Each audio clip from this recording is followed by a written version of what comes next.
Hey guys, welcome back. So today, well, no, a while ago, I posted on my Instagram this photo.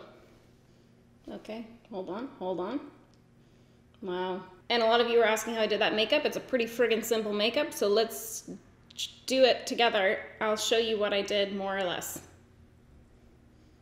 Because I'm a woman of the people. Okay, great, let's do this. I'm gonna put on a little bit of like a moisturizing serum because my skin just is so dry, and I know some of the products I'm putting on are a little bit drier too, so let's just try and do what we can here. God, that smells so bad. I hate it so much. And it's gotten worse with age. Again, still questionable cruelty-free status, but Charlotte Tilbury Magic Serum Crystal Elixir. I'm trying to like use it up because it was $100, but it smells like gas station hand soap to me. And over time, it's it's aged like a fine wine, okay? And now it smells like gas station hand soap plus like the tire section at, what's the equivalent of Canadian Tire in the States? I don't know. But it smells like the tire section of any given store. It's unpleasant, okay, at best. I don't mind the feeling of it on my skin, but like, it's also not like $100 worth of goodness. Oh my God, I did not. Why my beauty blender? BRB. Ugh. Also, while we're here, look at this. I feel like overnight, this got so much bigger. Carrying this thing around. Where did my Fenty mirror go? That's the real fucking question. I found it, everything's fine. Okay, I'm just putting down a little bit of a color corrector, and then I'm gonna do my concealer. With what concealer? Just don't have like a concealer I'm loving right now. It's a real fucking shame. I'm still kind of scraping the very bottom of the barrel of this Hourglass one, but I just haven't wanted to. I love this concealer, but I just haven't wanted to repurchase because I'm just disappointed in Hourglass's actions in general. But I'm literally like scraping all the sides off. Then I'm gonna mix up a little bit of a foundation every single time without fail. When I don't mention the foundation that I'm wearing, people are like, so it's an Auric foundation? What kind of money do you think we're making? It's certainly not enough to develop a foundation. It's gonna be a minute. Dare to dream though, dare to dream. It's never an Auric foundation. If I'm not showing my foundation, it's most often because it's either partially or fully something that isn't cruelty-free that I'm trying to use up, and in the event that it looks fire, I don't want to like tempt you to buy it, you know? That's most often the reason. Every now and again, like when it was the Bite foundation, it was that product was still under embargo, couldn't talk about it, just to keep you on your toes. Could be either one, but it's definitely not Auric. But then again, like that's what I would say if I was developing a foundation. I didn't want you like on my scent, you know? I don't know. How can we ever know for sure? We can't, that's the truth. That's the spice of life. Anyways, I'm just taking my little Rare Beauty foundation brush that I really do need to clean, and I'm just kind of dabbing that on basically. I've been going for a little bit more full coverage lately than I normally would because I'll never stop bitching about it. My skin has been so whacked during pregnancy. I just have a lot of redness and a lot of texture and stuff like that, so I'm kind of opting for foundations that are a little bit more full coverage and slightly less dewy than I normally go for as well, because I just find that when I'm wearing like a dewy foundation and then I'm layering over top of it with dewy products, because obviously I'm going to be layering over top of it with dewy products, then I find that sometimes like that amount of wetness can be too much. I hate that those words even came out of my mouth, but it's the truth of the matter right now. And then I just like to take my little beauty blender and press some of that foundation onto it. And then I use that to go around my crevices. Perfect. I'm gonna put on a little bit of eye primer because I am gonna do, you can't like really see in that photo, but I'm pretty sure that I did do like a little like eyeshadow moment. Did I? I think I did, man. What was I wearing on my skin that day? Wow, it looked really dry. I mean, I guess that's every day though. I'm gonna put a little bit of eye primer on. I'm using my Too Faced Shadow Insurance 24+ hour anti-crease eyeshadow primer. Hey, here's a fun fact. You have to pay big fucking money to claim that. And the 24-hour thing. And it gets more expensive. I mean, this makes sense, but it gets increasingly more expensive the more hours. And there's like at one point like a huge fucking jump. Like I think it's like pretty expensive to do like 8 hours and then 16 hours. And then when you jump to, let me look this up. Can't find it. Anyway, it doesn't matter. Basically, the more hours you want to claim, the more and more expensive it gets to be able to claim that, because you have to like get someone to actually do like testing of that wear time to have that claim legally on your packaging. So there you go. I just need to say, because anytime I say anything about anything, people are like, so you are developing a foundation? No. That goes for any type of product. 24 hours is a long time to, like, who is wearing a product for 24 hours? I get like the, you know, allure of the claim kind of thing, because it's like, oh shit, so I could really fucking wear that for a minute. Because even if it's at 16 and realistically you only needed it to last 16, or if it's at 8 and you only needed it to last for 8, 24 does feel a little bit more of like, you know, okay, you're committed, like you're committed to me. Okay, I'm gonna use my By Mario. Is it not Makeup by Mario and it's just By Mario? Anyways, I'm gonna use that and I'm just going to set my eyeballs.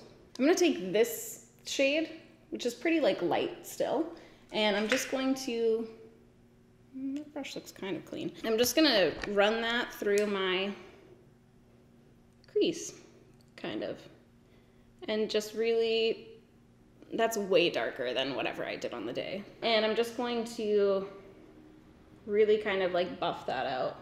I just want to create like a little bit of dimension in my eye, because I just feel like, I don't know, man, like I don't like to leave my lid completely bare. I just don't feel like it is a good look for me. Now I'm gonna take probably this brown right here. Maybe I'll dot back and forth between these two browns. Kind of like a more medium brown for me. And then I'm just gonna grab that on an angle brush. And I'm not going to, well, I guess I will bring it all the way in. But I'm gonna do like a very, very thin line, because I want the bulk of that kind of weight of that liner to be on the very outer corner. What's happening here? Weird. Weird. I'm getting like pilling like right there only. How strange. And I'm going to do just like a tiny little baby wing that I'm going to just make thicker and thicker. It's more or less match. Okay. Did I put anything underneath my eye is the real question. This was like the simplest makeup. I don't know why I'm having such a hard time freaking redoing it. Was I wearing mascara on my bottom lashes? Wow, sacrilege. Okay. I kind of don't think I did do anything underneath my eye on that day, but I'm going to do a little now. I'm just going to take that really light color we took through our inner our crease, and I'm going to kind of just put that underneath my eye bag. Just a little something. And I'm going to put my mascara on. I just want to do a thin, there's luminizer all over my fucking lash curler. That is a crying shame. I just want to do a thin coat of mascara because I'm going to be putting on half lashes. So I don't like to have, fake lashes are like a little wispy, you know what I'm saying? So if I have like these chunky mascara-y lashes on the inner corner and then my half lash starts and it's all nice and wispy, It's just not what we want, okay? So I'm going to be using my dry Bite Upswing mascara, and I'm going to curl my lashes up, and I'm just gonna do a pretty thin little coat of that, especially thin towards the inner corner. I definitely just got that all over my eyelid, which is really unfortunate. I'm just gonna let that dry. These little specklies, if you can see them on the camera, I don't know if you'll be able to. I'm just gonna let that dry, and then once it is dry, I just take a little spoolie and I scrape it off. I have to go upstairs and run and grab my lashes, so I'll be right back. I don't know why I have to disclose that, because obviously you would know no different, but I just feel like let's keep an open line of communication here. Okay, I'll be right back. Okay, the lashes I'm gonna be wearing are Lunar Beauty Stella lashes. I cut them in half. So if you feel like you struggle applying lashes, maybe you're like newer to them, or you just like haven't gotten the hang of it, or you have smaller eyes, or you just feel like a lot of lash styles really like overwhelm your eye, I love cutting them in half and using them that way. So this isn't the lash style that I'm using, but for instance, I would probably cut these like right there. So you just have the one half of it kind of thing, and you apply it right on the outer corner. It's so much more comfortable to wear. That's another thing too, if your eyes are kind of, they just like don't really like accept a lash and usually like your inner corner pops off. I feel like that's what half lashes are really good for as well, is like they're just so easy to wear for a really long time. They're so comfortable. There's literally no downside to a half lash, okay? That's what I'm trying to get at here. These are the little Stella lashes that I chopped in half. I guess the only downside is that it feels like a waste sometimes when you spent money on a freaking expensive ass lash and then you're chopping it up, but I don't know. It just feels right to me. Okay, and then I'm just gonna pop those right on to my outer corner. Another little thing, if you feel like your lashes, if you feel like wearing lashes rather, oftentimes makes your eyes look downturned and you don't want to go for that look, I like to kind of just place my lash a little bit further over than like right where my lash line actually ends. So like my natural lashes end here, but I put the end of my lash on right there. So then it just kind of like lifts up that outer corner. And then I'm gonna take my little squisher and I'm going to squish my fake lashes together with my real friggin' lashes. That's it. Well, that's not it for the whole look, but that's it for that particular situation. The only thing with the cutting up the half lashes is sometimes if you have a lash that's like way too dramatic, like those ones that I held up were pretty fucking dramatic, then it might end up looking a little bit like disjointed because, you know, you have your natural eyelashes on the inner corner and then these crazy ass ones on the outer corner. Oh, God, I guess I will put on a little bit of freaking mascara on the bottom lash line. I'm gonna use my Glossier Lash Slick and I'm going to put mascara just on the outer corner of my bottom lash line. Okay, now, what am I gonna do for my bronzer? God, I wish that milk bronzer wasn't so fucking gross. I did finally throw out my milk bronzer because the smell of it was just becoming very overwhelming and horrific, and it didn't dissipate while I was wearing it. I like the color of the milk bronzer so much, but I don't want to repurchase because it's such an insane amount of product that they give you, which seems like it should be a good thing, except for I know that it goes bad so fast that I'll never, ever, ever use it all. And it smells bad even when you get it at first. I don't know. Okay, what am I gonna do though for reals?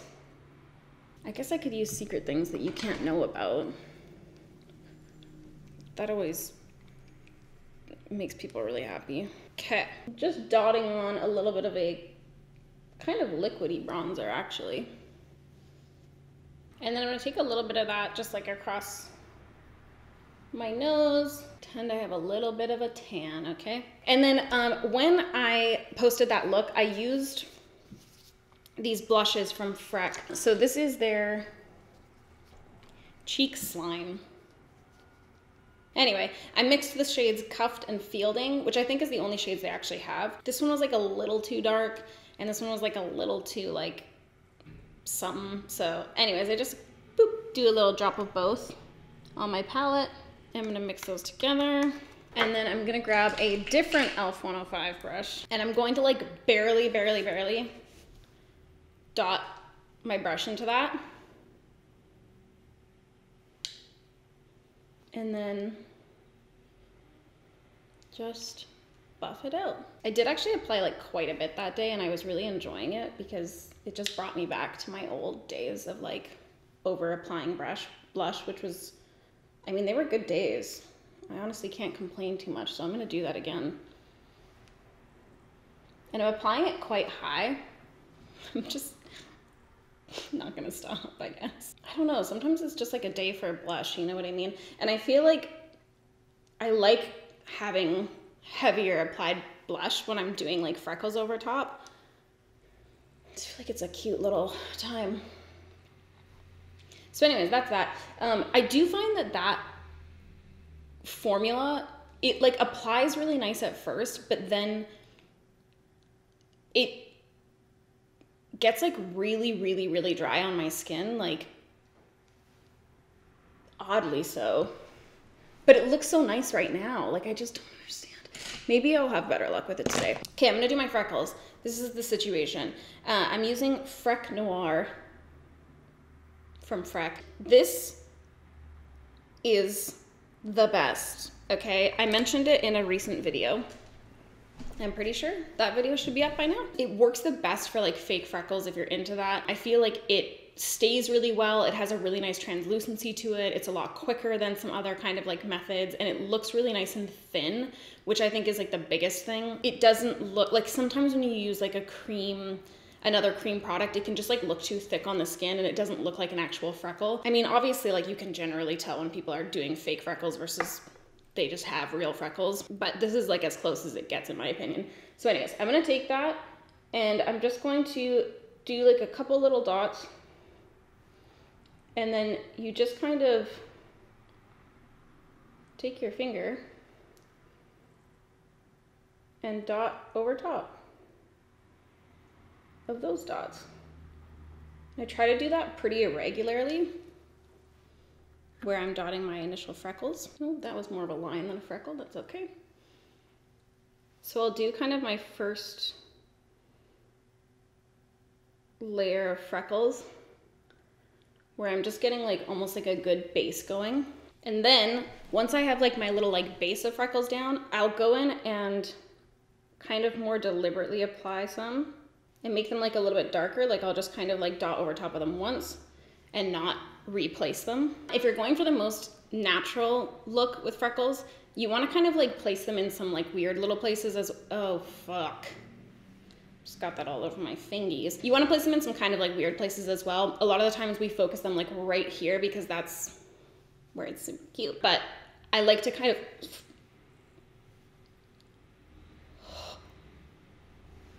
no.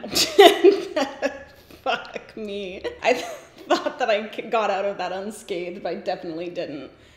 Fuck. I thought that I like caught it a little bit, but like by the end of the actual applicator so that it wouldn't like be all over the place. And I was like, oh shit, okay, I'm gonna slowly grab this. But no, it's fucking all over the place. And I don't think that Alyssa's gonna be able to get that one out. I'm sorry for the amount of times, Alyssa, that you have to like watch the sin happen. Well, that is just a fucking crying shame. I'm just gonna go fuck myself. Okay, I like to do a couple little dots in like some weird places. Like, you know, boop, around my lips a little bit, on your lips a little bit. But if you don't care about them looking like natural at all, then who gives a shit? Don't fucking do it. Don't do any of that. Sometimes they're kind of cute, like over the top of the outer corners of your eye, you know? Anyway, that's it. That's my little like freckle routine when I feel like doing that. I'm gonna pop on, well, should I do my brows on cam? I don't know why that made me go, oh God, it's so fucking hard to get into those sometimes. I guess I will because we're fucking here. I think I'm gonna do soap brows. I'm pretty sure that's what I did in the photo in question. So I'm gonna take my fucking soap. Okay, this is Dr. Bronner's plain bar soap. If I'm gonna do soap brows, I like to use plain soap and bar soap as well. Liquid soap I cannot fucking get down with, man. It doesn't do the same thing in my opinion. I'm gonna wet that soap a little bit and then I grab it on my spoolie. Just rub my spoolie around in there nice and good. And then I could just go for it. I feel like that blush isn't looking as dry as it did once upon a time, but I guess we'll see how it looks towards the end of the video. When I'm doing like a more kind of, this might not be minimal makeup for most people, but this is more minimal makeup for me. So when I'm doing more minimal makeup that's kind of more skin focused, I like to do kind of like a more dramatic, like fluffier brow that's even like maybe a little messy sometimes. I don't know. Just because I feel like it kind of helps balance out what I've got going on here. And then I'm gonna take my brow powders and I'm going to just do some thin little strokes. And then I take the very, very tippity top of my spoolie and I just kind of scratch out the excess. And then everywhere else, I'm kind of just like barely touching my brush down, just gently kissing my brows with product. That was the worst way to describe that. I have to say, I used to be all about like the like really long wearing brow products. Just like long wearing products in general, I guess. And I used to really, really notice when my makeup was coming off. Like that's why I liked long wearing brow products, because I would notice if my brows didn't look like freshly applied. Now I just don't even, because I stopped giving a shit. Now when I look in the mirror, I'm like, I don't even notice if like something's coming off or wearing off, because I'm just like, this fucking probably looks about the same as it did this morning. I don't know. It's a really blessed life to live. Okay, I'm gonna glance in my monitor here and see if these look similar. Couldn't tell you. I feel like those look kind of the same. So that's my brows. What did I do on my lips? I'm pretty sure I just applied like a little fucking fun gloss. Yeah, what gloss did I put on? Was that maybe the Bite gloss? Well, either way, that'll be cute. Okay. I'm gonna take my little discontinued Bite lip pencil. I'm so sad. And I'm just gonna do a little liner here. So many people, and I realize this is out of kindness, so many people are like, oh, Sam, that's just like so close to this. No. It's not. It's different. There's a lot of lip liners that are like close, but they're not the same. It's just such a specific liner. I don't know, I love it. Anyways, I'm gonna also take my NYX liner in the shade 810? Wow, that is so scratched off. That's like not happening. No, I think it's 810 natural. There's literally no fucking way I'm gonna be able to read that. Anyway, I'm just lining more so like the center of my lip, because I don't see the sides, so I don't give a fuck. And then I'm gonna take my Bite Guava Puff lip gloss and I'm gonna put that over top. There you go. That's all she wrote, folks. I guess I could put a little bit of a, no, I don't fucking care. I was gonna say I could put a little bit of a highlight on, but we're done here. Okay. R.I.P. That's very sad and hard for me to swallow, but it just kind of is what it is. So there you go. Anyways, that's my little look. That's how I did that look that I posted on my Instagram. Seems a little bit more difficult than it should be. A little bit more time consuming, but that's it. I hope you guys have a good day and I hope you enjoyed, and I will see you next time. Peace out. That's the sign off. I'll see you next time. Peace out. That's it. I'm pretty sure. Well, it is now. Okay, bye.